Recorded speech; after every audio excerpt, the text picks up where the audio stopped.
விஷயங்கள் உங்களுக்காக காத்துட்ருக்கு. கிரிப்டோ துறை நம்ம எளிமையாக புரிஞ்சுக்கணும் அப்படின்னா, இன்னும் நிறைய பேருக்கு கிரிப்டோ புரியாமல் இருக்கிறதுக்கு காரணம் என்ன அப்படின்னா, இது எப்படி வந்தது, இது எப்படி இருக்க போகுது அப்படின்றது தான். கிரிப்டோ துறை பொறுத்த வரைக்கும் என்னென்னா, இது நமக்கான இண்டஸ்ட்ரி இல்லை, நம்ம எதிர்கால சந்ததிக்கான இண்டஸ்ட்ரி. சன்ரைஸ் இண்டஸ்ட்ரின்னு சொல்கிறாங்க. காரணம் என்னென்னா, இது வரைக்கும் கிரிப்டோ இவ்வளோ பேசு பொருளானாலுமே கூட உலகத்தில் வெறும் 6.2% மக்கள் தான் இந்த துறைக்குள்ளே வந்திருக்காங்க. ஒரு 56 கோடி பேர்னு வச்சுக்கலாமே. அப்போ இதுலேருந்து ஒரு விஷயம் என்ன புரிஞ்சுக்கலாம்னா, இனிமே தான் இந்த துறை ரொம்ப வேகமாக வளரப்போகுது. ஸோ வேகமாக வளரப்போகிற துறை பற்றி நம்ம புரிஞ்சுக்கணும் அப்படின்னா, கிரிப்டோனா என்னங்க அப்படின்னு சில பேர் கேட்கலாம். கிரிப்டோவை புரிஞ்சுக்கணுன்னா ஃபஸ்ட்டு நமக்கு ஃபினான்ஸ் புரிஞ்சிருக்கணும். இப்போ ஃபினான்ஸ் புரிஞ்ச எல்லாருக்கும், ஃபினான்ஸில் இருக்க எல்லோரும் கிரிப்டோவை ஏற்றுக்கிட்டாங்களான்னா அங்கேயும் ஒரு சின்ன குறை இருக்குது.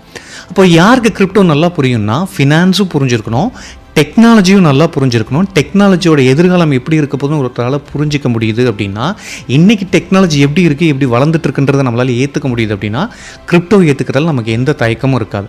கிரிப்டோன்றது ஒன்றும் இல்லைங்க, ஃபினான்ஸும் டெக்னாலஜியும் சேர்ந்த ஒரு ப்ராடக்ட் தான் கிரிப்டோ. இதோட பயணம் எங்கேருந்து தொடங்குது அப்படின்னு பற்றி பார்த்தீங்கன்னா, பணம்ன்றது வெறும் ஒரு கான்செப்ட், ஐடியா அப்படின்றது தான் இதுக்கு முன்னாடி நிறைய வீடியோவில் நம்ம பேசியிருந்தோம். ஆரம்ப காலகட்டங்களில் கமோடிட்டி மணியாக இருந்தது, பண்டமாற்று முறையாக இருந்தது. அப்புறம் உலோகங்களை மனுஷன் கண்டுபிடிக்கிறான், அப்புறம் பேப்பர் கண்டுபிடிக்கிறான், அதை மணியாக பயன்படுத்துகிறான். அப்புறம் பிளாஸ்டிக் கார்ட்ஸ் வருது, ATM card, debit card, credit card. So இதெல்லாம் எதுவுமே தேவையில்லை. இதில் இருக்கிற பிரச்சனைகள்லாம் சார்ட் அவுட் பண்ணி நீங்கள் இந்த டிஜிட்டல் மணி நீங்கள் பே பண்ணிக்கலாம். UPI, QR code, GPay, PhonePe அப்படின்னு. இதுலேயும் நிறைய சிக்கல்கள் இருக்குது. ஒரு நாட்டுக்கும் இன்னொரு நாட்டுக்கு முன்னாடியே நிறைய ஏற்றத்தாழ்வுகள் இருக்குது, டிரான்சாக்ஷன் ஃபீ இருக்குது, இந்த மாதிரியான பிரச்சனைகள் இருக்குது. இன்னும் சொல்லப்போனால் ஊழல், லஞ்சம் இந்த அமைப்பு முறையில் இந்த ஃபினான்ஷியல் சிஸ்டமில் அதிகமாக கொடிகட்டி பறக்குது. அப்போ இதெல்லாம் சார்ட் அவுட் பண்ணுற மாதிரி ஒரு பணம் இருந்தால் எப்படி இருக்கும், அந்த சிந்தனையில் 2008 உலகத்துக்கு அறிமுகமான ஒரு கிரிப்டோ தான், ஒரு கான்செப்ட் தான் கிரிப்டோ கரன்சி. 2008 கிரிப்டோ கரன்சின்ற விஷயம் உலகத்துக்கு வரும்போது ஃபஸ்ட்டு வந்த கிரிப்டோ கரன்சி எதுன்னு பார்த்தீங்கன்னா பிட்காயின். 2009 அன்றைக்கி இந்த மாதிரி யாராவது சொல்லி நம்ம வாங்கியிருந்தோம்னா ஒரு $2 பிட்காயினோட விலை. 2012 பார்க்கும்போது ஒரு $740. ஒரு 2015 வரும்போது $28,000. ஒரு 2020 பார்த்தீங்கன்னா ஒரு $21 லட்ச ரூபா. 2021 கிட்டத்தட்ட 60 லட்சம் போய் அங்கேருந்து ஒரு சின்ன ட்ராப் இருந்து அதுக்கப்புறம் இப்போ 2025 பார்க்கும்போது பார்த்தீங்கன்னா ஆல்மோஸ்ட் நம்ம பேசிகிட்டு இருக்க இந்த டைமில் 80 lakhs அரவுண்ட் பிட்காயினோட ப்ரைஸ் ட்ரேட் ஆகிட்டுருக்கு. இதில் ஒரு விஷயம் கவனிக்கணும் என்ன அப்படின்னா, விலை ஏறி இருக்கு, இறங்கியிருக்கு, பெரிய லெவலில் ஏறி இருக்குது, பெரிய லெவலில் இறங்கியிருக்கு. ஆனால் சராசரியாக அதோட க்ரோத் பர்சன்டேஜ் பார்த்தீங்கன்னா வருஷத்துக்கு 108% ஆவரேஜ் க்ரோத் பர்சன்டேஜ் இருக்குது பிட்காயினில். அப்போ இவ்வளோ வேகமாக வளர்ந்துட்டு இருக்க துறையை பார்த்து நம்ம இன்னமும் இது வாங்கலாமா வேணாமா, இது சரியாக இருக்குமா அப்படின்னு யோசிக்கிறோம் இல்லையா. ஒரு இன்ட்ரெஸ்டிங் ஃபேக்ட் உங்களுக்கு சொல்லட்டுங்களா. நம்ம எல்லாருக்குமே கோடீஸ்வரன் ஆகணும்னு ஆசை இருக்குது. நம்ம வாழ்நாளோட கனவே பார்த்திங்கன்னா ஒரு 1 கோடியாவது சம்பாரிச்சணும்பா அப்படின்ற பேர் கனவோட நிறைய மிடில் கிளாஸ் மக்கள் வாழ்ந்துட்டுருக்காங்க.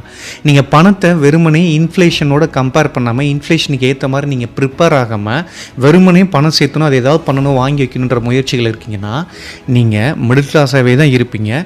அந்த வெல்த்தி மேனாக இல்லை வெல்த்தி அந்த ஸ்டேஜ் போகிறதுன்றது ரொம்ப சவாலானதுன்னு பார்க்குறேன்.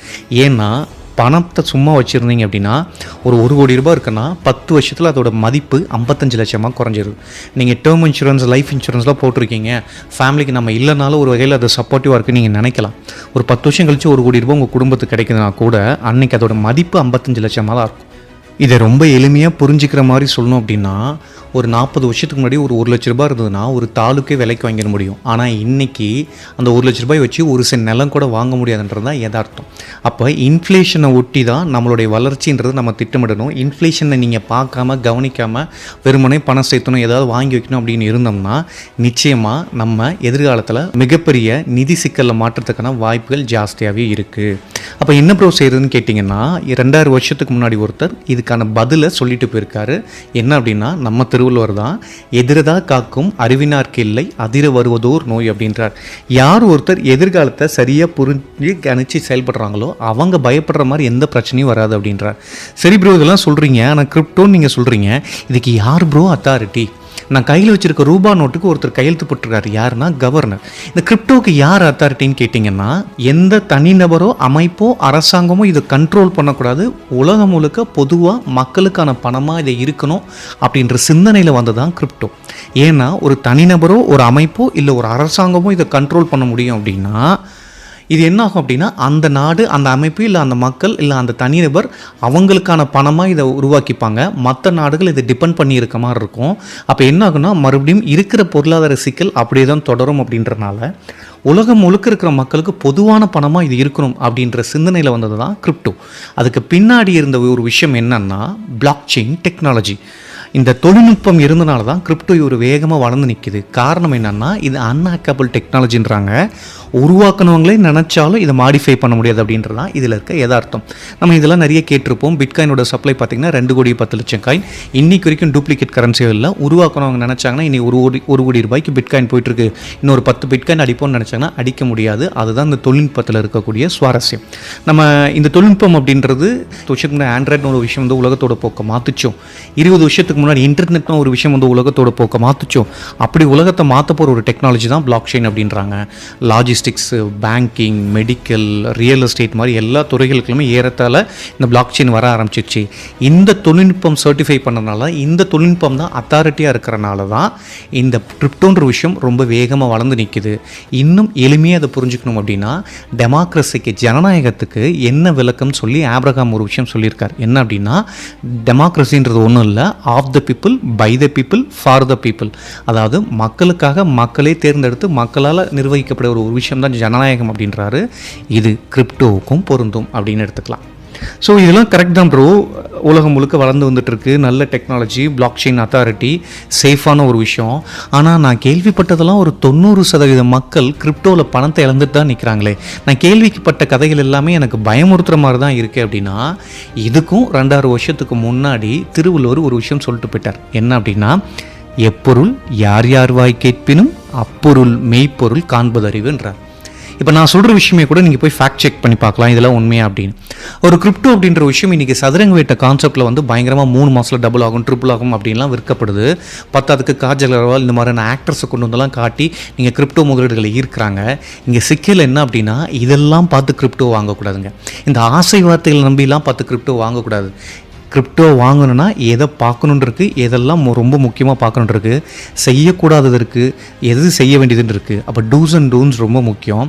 எதெல்லாம் செய்யக்கூடாதுன்னா இந்த ஆசை வார்த்தைகளை நம்பி பக்கத்து வீட்டுக்காரங்க சொன்னாங்க, அவங்க சொன்னாங்க, இவங்க சொன்னாங்க, டபுள் ஆகுதான், ட்ரிபிள் ஆகுதான், ஓஹோன்னு ஒரே பாட்டில் சூரியவம்சம் படத்தில் வர மாதிரி ஒரே பாட்டில் பணக்காரன் ஆகிருமா அப்படிலாம் இங்கே கிடையாது. இது ப்ரொஃபஷனலாக அணுக வேண்டிய ஒரு விஷயம். இது கேம்பிளிங் கிடையாது. அப்போ என்ன விஷயம் செய்யணும் அப்படின்னா ஒரு 5-6 பாராமீட்டர் குறிப்பிட்டு நீங்கள் பார்க்கணும். அதெல்லாம் இருந்துன்னா தான் அந்த கிரிப்டோவை நீங்கள் தேர்ந்தெடுக்கணும், சூஸ் பண்ணணும். இல்லைனா அந்த கிரிப்டோவை நீங்கள் ஒமிட் பண்ணுறது, அந்த ப்ராஜெக்ட் ஒமிட் பண்ணுறது ரொம்ப நல்லது. உங்கள் பணம் பாதுகாப்பாக இருக்கும். அது என்ன ப்ரோ பாராமீட்டர்னு கேட்டிங்கன்னா இதை பற்றி டீட்டெயில்டாக ஆல்ரெடி ஒரு வீடியோ போட்டிருக்கோம். பட் இது ஒன்லைனில் நான் சொல்கிறேன். ஃபஸ்ட்டு விஷயம் என்ன அப்படின்னா அது டெக்னிக்கலாக சவுண்டாக இருக்கணும். குறிப்பிட்டு சொல்லணும்னா ஓன் பிளாக் செயின் இருக்கணும், சொந்தமாக ஒரு தொடர் ஐடி இருக்கணும், இல்லைனா ஒரு சாஃப்ட்வேர் பேக்கப் இருக்கணும். அப்படி இருந்ததுன்னா அந்த கிரிப்டோ தாராளமாக சூஸ் பண்ணலாம். அது என்ன ப்ரோ பிளாக் செயின் கேட்டிங்க அப்படின்னா அதுக்குன்னு ஒரு இயங்குதளம், அது சரியான தமிழில் சொல்லணும்னா ஒரு இயங்குதளம் இருக்கணும். அப்படி இருந்தால் அந்த பிளாக் செயினுக்கு 50 மார்க் கொடுத்துடலாம், அது பாஸ் ஆகிடும்.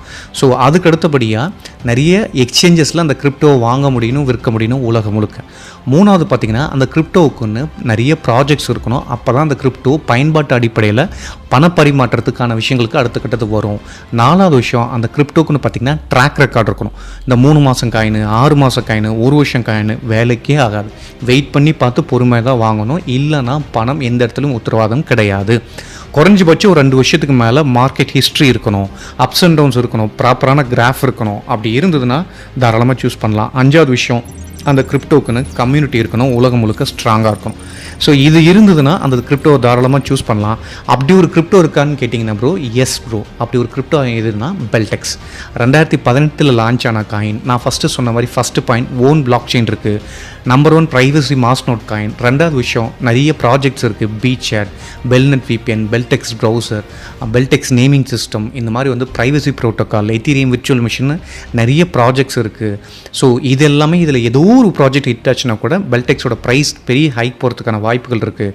இதை தாண்டி பார்த்தீங்கன்னா குக்காயின், மெக்ஸி குளோபல் மாதிரியான டாப் 10 ரேங்கிங்கில் இருக்கக்கூடிய எக்ஸ்சேஞ்சஸில் பெல்டெக்ஸ் நீங்கள் வாங்க முடியும், விற்க முடியும். ரொம்ப சீக்கிரமாகவே பினான்ஸில் வாங்க முடியுன்ற எல்லாமே நமக்கு வரக்கூடிய அதிகாரப்பூர்வ தகவல். இதை தாண்டி உலகம் முழுக்க கம்யூனிட்டி இருக்குது. 500 கோடி ரூபாய்க்கு மேலே DWF லேப்ஸ் மாதிரியான கம்பெனிகளிலேருந்து 500 கோடி ரூபாய்க்கு மேலே இன்வெஸ்ட்மெண்ட்ஸை இந்த கம்பெனி ஈர்த்திருக்கு அப்படின்றப்போ லான்ச்சிங் டைம் பார்த்தீங்கன்னா 2018 இப்போ பார்த்தா ஒரு 7 வருஷம் ஆச்சு. அப்போ ட்ராக் ரெக்கார்டும் தெளிவாக இருக்குது அப்படின்ற பட்சத்தில் ஸோ நம்ம சொன்ன 5 பேராமீட்டருமே இந்த கிரிப்டோவுக்கு ஆழமாக பொருந்துது அப்படின்றப்போ இதை டெப்த்தாக போய் பார்க்கலாம். பெல்டெக்ஸோட ப்ரைஸ் பார்த்தீங்க அப்படின்னா இன்றைக்கி நம்ம பேசிகிட்டு இருக்க டைமில் ஒரு 7 ரூபாயிலேருந்து 7.30 இந்திய ரூபாய் மதிப்பில் ட்ரேட் ஆகிட்டு இருக்கு. பெல்டெக்ஸோட குறைஞ்சபட்ச விலைன்னு பார்த்தீங்கன்னா ₹2.70 2023 பதிவாயிருக்கு. அதிகபட்ச விலைன்னு பார்த்தீங்கன்னா ஆல்மோஸ்ட் ₹12 2021 பதிவாயிருக்கு. ஒவ்வொரு 4 வருஷத்துக்கு ஒரு தடவை ஒரு 8 மாதம் கிரிப்டோ பீக்கில் இருக்கும். அந்த டைம் இப்போ அப்படின்றப்போ 2021க்கு பிறகு 2025 கிரிப்டோ அதிலும் பர்டிகுலராக பெல்டெக்ஸ் மாதிரியான காயின் புதிய உச்சத்தை தொட்டுறதுக்கான வாய்ப்புகள் ஜாஸ்தியாக இருக்குன்னு பார்க்கலாம். இப்போ நான் KuCoin, Gate.io, மெக்ஸில் குளோபல் மாதிரியான இடத்துல நான் கிரிப்டோ வாங்குகிறேன், சேமிக்கிறேன், இது பண்ணுறேன். சரி ப்ரோ, இதெல்லாம் ஓகே. மற்ற கிரிப்டோவுக்கும் பெல்டெக்ஸ்க்கு என்ன ப்ரோ டிஃப்ரென்ஸ்? அதுக்கு இதுக்கு எப்படி ப்ரோ டிஃப்ரென்ஸ் பார்க்குறது? அதை விட இது ஏன் சேஃபு, அதை விட இது ஏன் ப்ராஃபிட் நீங்கள் கேட்டிங்கன்னா நான் மறுபடியும் வரேன். ஃபினான்ஸை கொஞ்சம் ஆழமாக புரிஞ்சால் தான் கிரிப்டோ எப்படி அணுகுறன்ற பேசிக் நாலேஜ் நமக்கு கிடைக்கும். இப்போது நம்ம வீட்டில் எல்லார் வீட்லேயும் கட்டாயம் பைக் இருக்குங்களா? இருக்குது. கார் ஓரளவுக்கு எல்லார் வீட்லேயும் இன்றைக்கி வாங்க ஆரம்பிச்சிட்டோம், நிறைய வீடுகளில் இருக்குது. இப்போது பைக்கும் காரும் அசட்டாக லைபிலிட்டியான்னு கேட்டால் நம்ம எல்லோரும் கண்ணை மூடிக்கிட்டு சொல்லுவோம் அது அசட் கிடையாது, லைபிலிட்டி. ஏன்னா நாளாக அதோட மதிப்பு குறையும். சும்மா நிறுத்தி வச்சுருந்தா கூட அதுக்கு மெயின்டெனன்ஸ் காசு செலவு இருக்குது. அப்போ அது அசட் கிடையாது, லைபிலிட்டி. சரி, இதுக்கப்புறம் ஒரு சில குடும்பங்களில் தங்கம் வாங்கி வைக்கிறாங்க, நிலம் வாங்கி வைக்கிறாங்க. சரி, இந்த தங்கமோ நிலமோ அவங்களுக்கு சம்பாரித்து கொடுக்குமானா நிச்சயம் இல்லை. வளர்ச்சி இருக்கும், அது அசட் தான். நான்